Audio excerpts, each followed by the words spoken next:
15 अगस्त को एक बहुत खास इतिहास रच गया। भारत का इंडिपेंडेंस डे तो था ही, लेकिन साथ ही में अमेरिका में एक मुलाकात हुई प्रेसिडेंट डोनाल्ड ट्रंप और व्लादिमीर पुतिन के बीच में।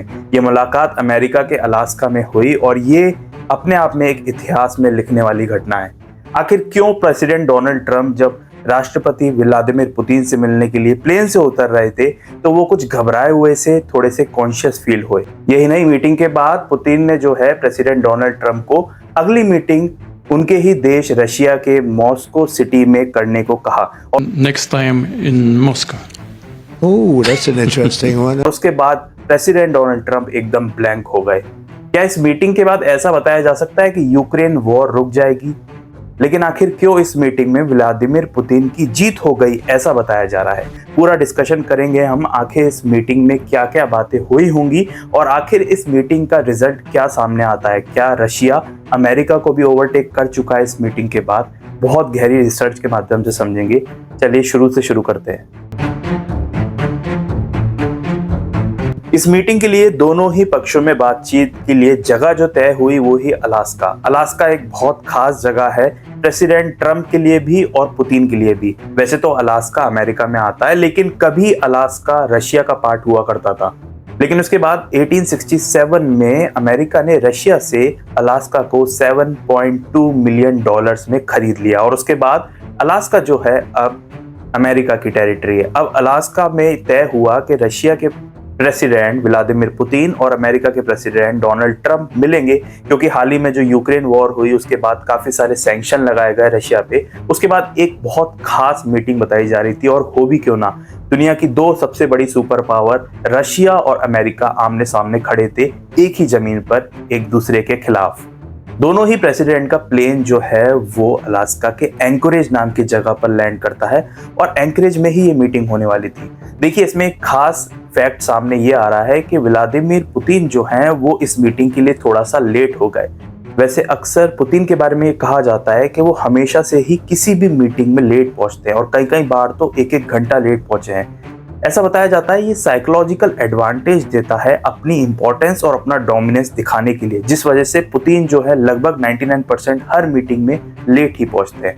इंडिया में 16 अगस्त थी, लेकिन अमेरिका में ये तारीख थी 15 अगस्त। तो 15 अगस्त को दोनों ही कंट्री के प्रेसिडेंट्स के प्लेन आते हैं, दोनों ही अपने अपने प्लेन से नीचे उतर कर आते हैं। अब यहाँ पर बॉडी लैंग्वेज एक्सपर्ट्स ने बहुत खास बात पता की है, वो ये है कि अगर इस प्लेन से आप पुतिन को उतरते हुए देखेंगे तो पुतिन बहुत एनर्जेटिक दिख रहे हैं, कॉन्फिडेंट दिख रहे हैं और वो कुछ इस तरह की बॉडी लैंग्वेज दिखा रहे हैं कि आने वाली मीटिंग में उनके लिए हारने के लिए कुछ भी नहीं है। उनको सिर्फ अपना पॉइंट रखना है और सामने वाले को उनसे ही मांगना पड़ेगा।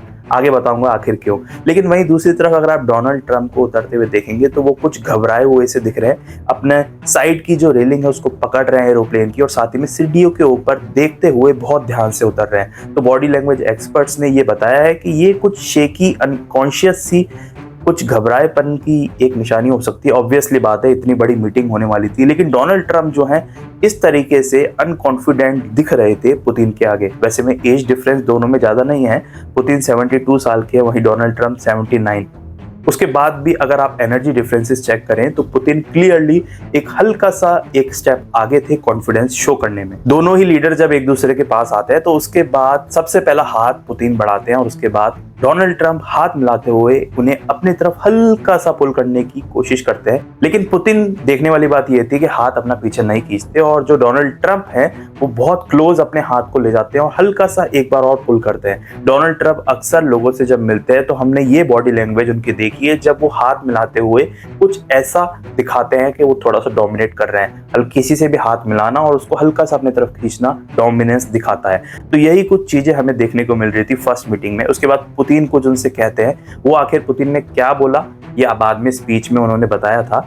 लेकिन इसके बाद दोनों ही कैमरा को फेस करते हैं और फेस करने के बाद हमें एक हल्की सी एक चीज दिखती है जिसमें पुतिन जो है अपने दोनों हाथ बंद करते हैं, मुट्ठी बनाते हैं और फिर खोलते हैं। ये दर्शाता है कि वो किसी स्ट्रॉन्ग मीटिंग के लिए या फिर स्ट्रॉन्ग दिखने के लिए खुद को प्रिपेयर कर रहे थे। दोनों ही लीडर्स काफी ज्यादा तैयार तो होंगे इस मीटिंग के लिए, क्योंकि एक बहुत खास मीटिंग होने वाली थी। ये मीटिंग जो होने वाली थी एंकरेज नाम की जगह में होने वाली थी अलास्का में। यहाँ पर जॉइंट बेस है, 30,000 से भी ज्यादा फैमिलीज वहां पर रहती हैं और उसके बाद ये इसलिए भी खास हो जाता है कि अलास्का से रशिया और अमेरिका दोनों का ही पास्ट जुड़ा हुआ है। दोनों ही लीडर्स के बीच में मीटिंग 3 घंटे लंबी चली और सबसे हैरान कर देने वाली बात थी जब ये प्रेस को ब्रीफ करने के लिए आए, उसके बाद दोनों ही लीडर्स ने प्रेस से कोई भी क्वेश्चन नहीं लिए। अक्सर हम मीटिंग करते हैं, मीटिंग करने के बाद जब 2 लीडर्स खड़े होते हैं और अपना अपना स्पीच देते हैं, उसके बाद प्रेस जो होती है वो क्वेश्चंस करती है, लेकिन प्रेस को अलाउ नहीं किया गया और किसी भी लीडर ने वहां प्रेजेंट मीडिया से क्वेश्चन नहीं लिए और उनके जवाब नहीं। सबसे खास पॉइंट मैंने इस मीटिंग से ये पकड़ा, जब वो प्रेस को ब्रीफ कर रहे थे, होता ये है कि अक्सर जब 2 लीडर्स मिलते हैं तो उसके बाद जो होस्ट नेशन है, यानी कि इस केस में अमेरिका था, तो उसी का प्रेसिडेंट इस प्रेस ब्रीफ को शुरू करता है।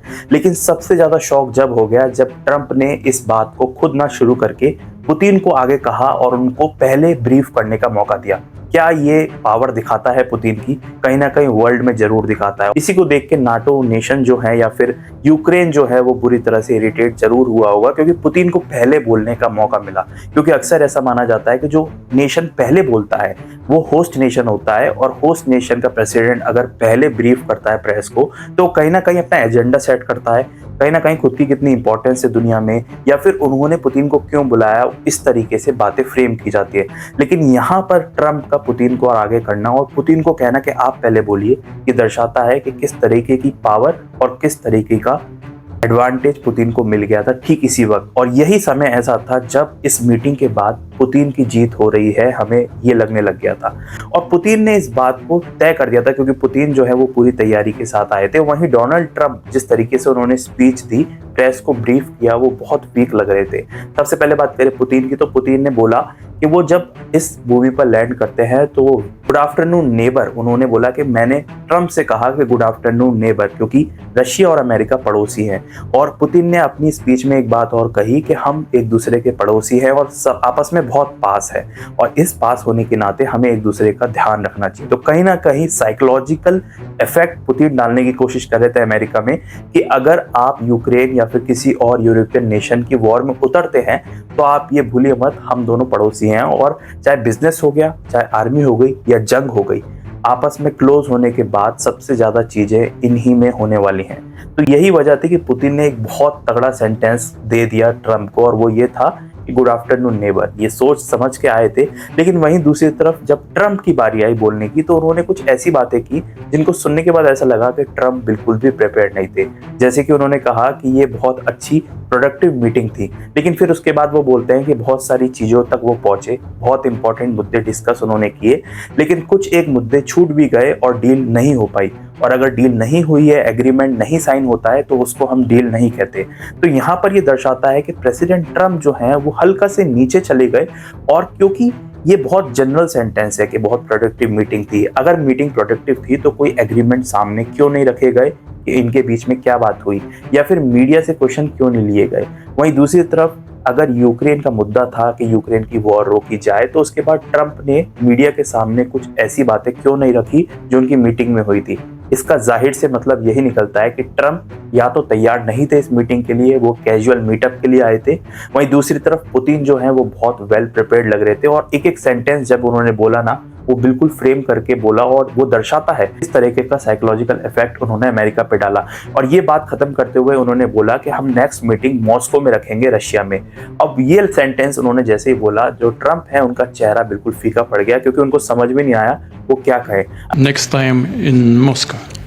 Oh, that's an interesting one. I don't know. I'll get a little heat on अगर that वो one. इसमें हामी भरते तो कहीं ना कहीं नेटो नेशंस और यूरोप के और भी जो कंट्रीज हैं वो कहीं ना कहीं ट्रंप के खिलाफ बगावत पे उतर सकते हैं। और अगर वो ना कहते तो पुतिन को ऐसा लगता कि उन्होंने उन्हें बुलाकर बेइज्जती की, तो वो इसके बाद वो कुछ बोल नहीं पाए, वो मुस्कुरा के रह गए। लेकिन ये दर्शाता है कि किस तरीके से बातचीत में, चाहे वो मीडिया को ब्रीफ करना हो या फिर मीटिंग करना हो, पुतिन पूरी तैयारी के साथ आए थे। देखिए, डोनाल्ड ट्रंप का ये जो फेस है प्रेसिडेंट वाला, ये बहुत अलग है और दुनिया में बहुत अलग एटीट्यूड साबित कर रहे हैं इस बार वो प्रेसिडेंट बनने के बाद। लेकिन उसके बाद जब पुतिन से मीटिंग हुई तो कहीं ना कहीं वो हारते हुए इसलिए नजर आए क्योंकि उन्होंने ना कोई अनाउंसमेंट किया, ना रशिया से कोई एग्रीमेंट किया, और अगर यूक्रेन वॉर के ऊपर बात हुई थी तो प्रेसिडेंट ट्रंप रोकते नहीं, वो खुद ऐलान कर ही देते। जैसे इंडिया के केस में उन्होंने किया था कि उन्होंने बातचीत करके इंडिया पाकिस्तान की वॉर रुकवा दी। अगर वो वाहवाही लूटना चाह रहे होते हैं तो वो सबसे पहले इस बात को आगे जाकर रखते, लेकिन पुतिन इस बात पर एग्री नहीं किए होंगे, जिस वजह से डोनाल्ड ट्रंप जो हैं वो यही बातें बोलते हुए देखे कि मीटिंग बहुत प्रोडक्टिव थी और उन्हें अच्छा लगा मिलकर। और मीडिया से कोई भी क्वेश्चन ना लेना ये दर्शाता है, वैसे तो डोनाल्ड ट्रंप बहुत आगे रहते हैं अपना नाम बड़ा करने में, लेकिन जब वो मीडिया से क्वेश्चन नहीं ले रहे थे, इसका मतलब वो जानते थे कि अगर मीडिया क्वेश्चन पूछेगी तो वो फंसेंगे और वो ये बोल नहीं पाएंगे कि कुछ भी उनके बीच में तय नहीं हो पाया और पुतिन जो है वो अपनी मांग के लिए अड़े रहे। ये देखिए, ये मीटिंग बहुत खास थी। मीटिंग खास इसलिए थी क्योंकि 2022 फरवरी में जब रशिया और यूक्रेन वॉर अब तक चल रही है, उसके बाद यूक्रेन की ईस्ट पार्ट पे कई सारे हिस्से पर कब्जा कर चुकी है रशिया, और उसके बाद यूक्रेन और जो भी यूरोपियन देश हैं वो यही चाहते थे कि अमेरिकन प्रेसिडेंट इस बात को आगे रखें कि वो उस टेरिटरी को वापस दे दे यूक्रेन को। इस बात पर तो वो कभी भी राजी नहीं होंगे कि जो टेरिटरी उन्होंने जीती है वो वापस यूक्रेन को दे दें। अब यहीं पर पेच फंस जाता है। कारण यह है कि डोनाल्ड ट्रंप ने मीटिंग तो बुलाई, लेकिन अब वो नेटो देश और उनकी जो प्रेसिडेंट अपोजिशन पार्टी के एक कैंडिडेट थी हिलरी क्लिंटन, उनके खिलाफ वो फंस चुके हैं, क्योंकि हिलरी क्लिंटन ने कहा है कि वो खुद डोनाल्ड ट्रंप को नोबेल पीस प्राइज के लिए नॉमिनेट करेंगी अगर डोनाल्ड ट्रंप जो है इस वॉर को रुकवा देते हैं और जो भी टेरिटरी रशिया ने जीती है यूक्रेन में वो यूक्रेन को वापस दे दी जाए, जो कि आखिर ऐसा होगा नहीं। और उसके बाद ठीक यही बात ज़ेलेंस्की, यूक्रेन के जो राष्ट्रपति हैं जिन्होंने ये युद्ध लड़ा था, वो कहते हैं कि कुछ भी हो जाए, शांति हो या ना हो, लेकिन हम अपने देश को बलि पर नहीं चढ़ने देंगे और जो टेरिटरी रशिया के पास है उसे वापस लौटानी पड़ेगी, हम उसको नहीं देंगे किसी भी कीमत पर। प्रेसिडेंट ट्रंप, जो कि उनकी इस बार की पारी है प्रेसिडेंट के रूप में, उन्होंने ये दिखा तो दिया, लेकिन उसके बाद भी वो कुछ बड़ी डील नहीं ले पाए पुतिन से, क्योंकि पुतिन इस एटीट्यूड में आए थे कि उनसे सब दुनिया मांगेगी, उनके पास खोने के लिए कुछ नहीं है। ऑलरेडी उनके पास खूब सारे सैंक्शन लगे हुए हैं अमेरिका के, उसके बावजूद वो रशिया की जो वॉर है यूक्रेन के खिलाफ वो आगे बढ़ा रहे हैं। उन्होंने कब्जा कर लिया है काफ़ी सारे पार्ट्स पे, और इंडिया और कई ज़्यादा नेशन, चाइना जैसे बड़े बड़े नेशन जो हैं उनके अच्छे सपोर्टर्स हैं। उसके बाद जो डोनाल्ड ट्रंप ने उन्हें मीटिंग पर बुलाया था, कहीं ना कहीं ये दर्शाता है कि डोनाल्ड ट्रंप इस मीटिंग के लिए बिल्कुल तैयार नहीं थे, और पुतिन जो हैं मॉस्को में उनको इनविटेशन देकर आए हैं और उनके घर में जाकर आए हैं, जिस वजह से ये पुतिन जो है एक स्टेप आगे हो गए हैं। और अगर आप पूरी बॉडी लैंग्वेज भी देखेंगे ट्रंप की, तो वो ये बताता है कि कहीं ना कहीं पुतिन जो है वो जिस प्लान के साथ आए थे वो कामयाब हुए। और ये डोनाल्ड ट्रंप की टीम के लिए भी वीकनेस है कि भाई वो इस तरीके से ट्रंप को तैयार नहीं कर पाए, या फिर इस तरीके से वो उनको सही डायरेक्शन नहीं दे पाए कि उन्हें मीडिया को कैसे ब्रीफ करना है, क्योंकि न्यूज़पेपर या मीडिया में जो भी हेडलाइंस चल रही हैं वो पुतिन के स्टेटमेंट्स की ही चलेगी, क्योंकि ट्रंप के दूसरी तरफ जो स्टेटमेंट्स थे कि मीटिंग बहुत प्रोडक्टिव थी, सब कुछ अच्छा हुआ, लेकिन कोई डील नहीं हुई तो डील नहीं कहेंगे, इस तरह के स्टेटमेंट बहुत जनरल हैं और इनको हेडलाइंस कोई भी मीडिया डिपार्टमेंट नहीं बनाएगा। इन्हीं सब बातों से हमें लग रहा है कि इस मीटिंग में कहीं ना कहीं विजेता हुए हैं पुतिन। तो भाई इसके अलावा अगर आप क्या क्या बातें आती हैं इनके सामने और मीटिंग में क्या डिस्कशन हुआ, वो एग्जैक्टली जब तक ये नहीं बताएंगे तब तक हमारे तक बात पहुंचेगी नहीं। लेकिन मुझे नहीं लगता कि यूक्रेन वॉर पर कोई भी डिसीजन हुआ है। अब इसके बाद हो ये सकता है कि ज़ेलेंस्की, पुतिन और ट्रंप एक बार और मीटिंग करें, बट सोचने वाली बात है कि वो किस कंट्री में करेंगे, कैसे करेंगे और किन शर्तों पे करेंगे, ये देखना होगा। लेकिन अगर आप दुनिया में क्या हो रहा है ये सब कुछ बहुत डिटेल में जानना चाहते हो तो आप इस चैनल को सब्सक्राइब कर सकते हो। मिलेंगे एक नेक्स्ट वीडियो में, तब तक के लिए भारत माता की जय।